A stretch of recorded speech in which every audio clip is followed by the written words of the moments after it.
The arrogant Idosian bastards were about to get a nasty shock when they saw humanity's true power, a secret weapon that would soon forever shift the galactic balance and bring the smug alien pricks to their knees. That arrogant primate, how dare he lecture us on morality and ethics? Fornax sneered, his three eyes narrowing in fury as he paced the secure meeting chamber. The grizzled, battle-scarred Idosian diplomat smashed a clawed fist on the metal table, leaving deep dents. Zachary Parker's species is barely a century past their first warp flight, and they think they can dictate terms to the galactic community? Fornax, we must be cautious, Xyloth urged, his purple skin flushing darker with anxiety. The younger diplomat's head-tails twitched nervously. The humans may be new to the galactic stage, but they have already proven themselves to be formidable. Their technology is advancing at an unprecedented rate, and their warriors are fierce. Fornax let out a deep guttural laugh. Ha! Those hairless apes' fierce warriors? They're nothing compared to the might of the Idosian Empire. We have conquered 1,000 worlds and exterminated countless inferior races. What can a single upstart species like humanity possibly do against us? Xyloth swallowed hard and glanced behind him, double-checking the blast doors were sealed. He leaned in close. That's just it, Fornax, he whispered. The humans are not like any other species we've encountered. They're unpredictable, adaptable, and burn with a terrifying independent spirit that refuses to break or bow to outside control. And there are rumors. Rumors? Fornax growled, his forked tongue flicking out to taste Xyloth's fear scent. What rumors? Rumors of a hidden power, whispers of a secret weapon that the humans possess, Xyloth murmured. Something so advanced and destructive it could shift the cosmic scales in an instant. If humanity truly has such a thing, and chooses to deploy it, the Idosian Empire and every other spacefaring civilization could be doomed. We must tread carefully until we know the truth, because if the humans' true power is unleashed, the galaxy will never be the same. Fornax reclined in his seat, eyes narrowed skeptically at Xyloth. You can't be serious, a secret weapon held by those humans. They're technologically primitive, Xyloth, barely stumbling their way to the stars. What could monkeys like that possibly have to threaten us? Xyloth's head shook. My contacts in intelligence are rarely wrong, Fornax. They're adamant it exists. Apparently the humans have concealed it for many cycles, biding their time to unveil it. And this connects to Parker's insolence, how exactly? Fornax asked, brow furrowed. It's central to everything, Xyloth explained with a tired sigh. Parker's people have leveraged this secret weapon as a bargaining chip in Galactic Council talks. Equal representation, favorable trade terms, a seat among the great powers, that's what they're after. Fornax's fist crashed against the table. Absurd. Those upstarts will not coerce the Idosian Empire with baseless threats. If they assume so, they're fools. Xyloth raised a cautionary hand. Don't underestimate humanity, Fornax. Time and again they've proven clever and relentless. If even a shred of these rumors are fact, they may well force our hand. Then we'll uncover the truth of this secret weapon ourselves, Fornax growled, scowling deeply. I want our top agents dispatched immediately. Infiltrate their ranks, extract their secrets. We cannot permit mankind any advantage over us, and should it become necessary... Fornax smiled coldly, a predator's grin. We'll grind them to dust before they rise to challenge Idosian supremacy. The shadows of the alley clung to Vortex like a second skin as he faced Fornax, his features obscured beneath a deep cowl. Fornax shifted his weight, a sense of unease prickling along his spine. He had never seen his top spy so agitated. Report, Fornax growled, his voice low and harsh. Vortex leaned in, the white of his eyes gleaming in the darkness. My lord, I have infiltrated the human delegation as you ordered. I accessed their secure files. He paused, drawing a shaky breath. The rumors we heard, they're true. All of them. Fornax's brow furrowed. What do you mean?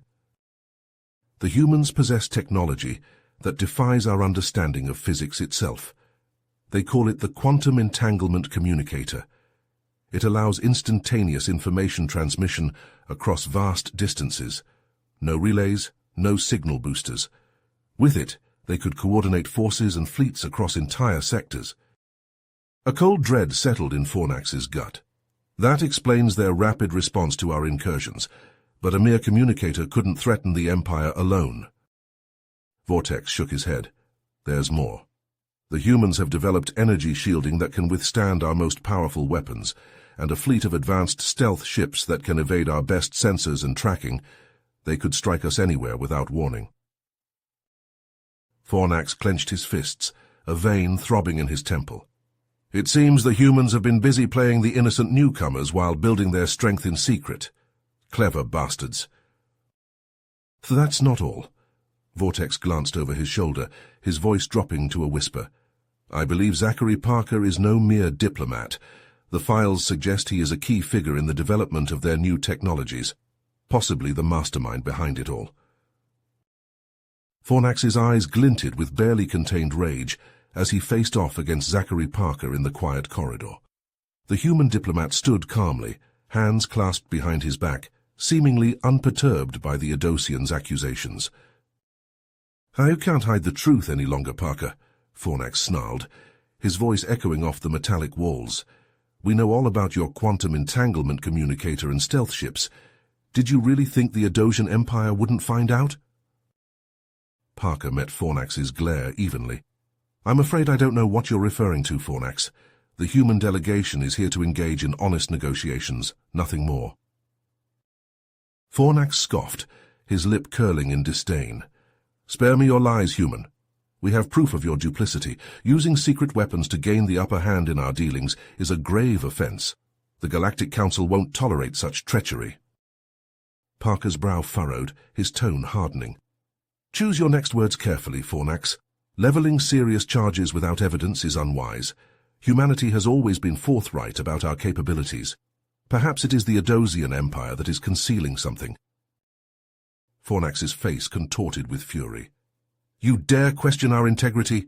The Adosian Empire is the galaxy's supreme power.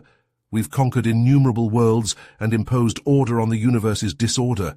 We won't be challenged by an upstart race like yours. Parker stepped forward, his voice low and threatening. You'd be wise not to underestimate us, Fornax. Humanity may be new to the galactic community, but we are not to be underestimated. We've overcome challenges that would crush weaker species, and if forced, we won't hesitate to wield every weapon in our arsenal to safeguard our interests and allies. Fornax recoiled slightly, surprised by Parker's audacity. This isn't finished, human. The Adosian Empire won't stop until we've exposed the extent of your secret weapons and eliminated the danger you pose to our supremacy. We will grind you and your pitiful species to dust beneath our heel, mark my words.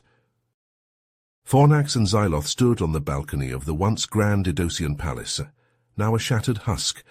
The streets below teemed with human soldiers, their armor glinting under the harsh light of the twin suns. Skyscrapers that had once pierced the heavens now lay toppled, reduced to mountains of twisted metal and shattered glass. Plumes of smoke rose from the ruins, a testament to the ferocity of the battles that had raged in the city's heart. Fornax's shoulders sagged, the weight of defeat heavy upon him. We thought ourselves invincible, Xyloth. We believed that the might of the Adosian Empire could never be challenged. He shook his head, a bitter laugh escaping his lips. How wrong we were. Xyloth nodded, his own expression grim. The humans outmaneuvered us at every turn. Their quantum entanglement communicators allowed them to coordinate their forces with uncanny precision. Our armies were always a step behind, always reacting to their moves. Fornax's hands clenched into fists. And their stealth ships, they struck at our supply lines and command centers like ghosts. We never saw them coming until it was too late. We underestimated them, Xyloth said, his voice heavy with regret. We thought them primitive, technologically inferior. But their secret weapons, they were beyond anything we could have imagined. Fornax's eyes darkened. And Parker, that damned human, he played us for fools. We thought we could crush humanity before they became a threat, but he anticipated our every move. He baited us into committing our forces, then unleashed his ultimate weapon. Xyloth shuddered at the memory. The singularity bomb, I still can't believe it. A weapon capable of collapsing a star into a black hole. His voice trailed off, the horror of it too great to put into words. Millions of our soldiers gone in an instant, Fornax said, his voice hollow. The pride of the Adocian fleet reduced to atoms in the blink of an eye. Xyloth turned to face his old friend, his expression stricken. What will become of us now, Fornax? The humans have shattered our empire, broken our will to fight. How can we possibly survive under their rule? Fornax looked out over the ruins of the city, his eyes distant. I don't know, Xyloth. The galaxy belongs to the humans now. They have proven themselves the superior species, in technology and in tactics. We have no choice but to bend the knee and hope for their mercy. Xyloth shook his head, despair etched into every line of his face. And if they show none? If they choose to grind us into dust beneath their heels? Fornax was silent for a long moment. When he spoke, his voice was heavy with resignation. Then we will perish, Xyloth. We will fade into memory, a once proud race brought low by our own arrogance and the cunning of our foes. The Adocian Empire is no more. All we can do now is try to find a way to survive in the new order the humans have created, or die in the attempt. You have reached the end of the story. If you enjoyed this story and want to support us, please leave a like and subscribe to our channel, and for every comment that says 88, I will heart every single one of them. Thank you for your time.